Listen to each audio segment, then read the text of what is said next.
கோவை ஒண்டிப்புதூர் பகுதியில் சர்வதேச கிரிக்கெட் மைதானம் அமைப்பதற்கான சாத்தியக்கூறுகள் குறித்து அமைச்சர் உதயநிதி ஸ்டாலின் நேரில் ஆய்வு மேற்கொண்டார். நடந்து முடிந்த மக்களவைத் தேர்தல் பிரச்சாரத்தின் போது கோவையில் சர்வதேச கிரிக்கெட் மைதானம் அமைக்கப்படும் என முதலமைச்சர் மு.க.ஸ்டாலின் வாக்குறுதி அளித்திருந்தார். அதன்படி கோவை மாவட்டத்தில் சர்வதேச கிரிக்கெட் மைதானம் அமைப்பதற்கான இடம் தேர்வு செய்யும் பணிகள் மும்முரமாக நடைபெற்று வருகின்றன.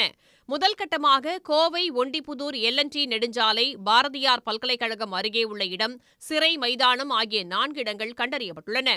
இந்நிலையில் திமுக முப்பெரும் விழாவிற்காக கோவை சென்ற விளையாட்டுத்துறை அமைச்சர் உதயநிதி ஸ்டாலின் நேரடியாக ஒண்டிப்புதூர் சென்று சர்வதேச கிரிக்கெட் மைதானம் அமைப்பதற்கான சாத்தியக்கூறுகள் குறித்து ஆய்வு மேற்கொண்டார்.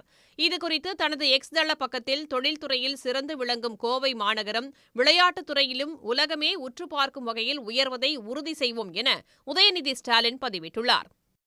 உடனுக்குடன் செய்திகளை தெரிந்து கொள்ள சன் நியூஸ் பெல் ஐகானை கிளிக் பண்ணுங்க.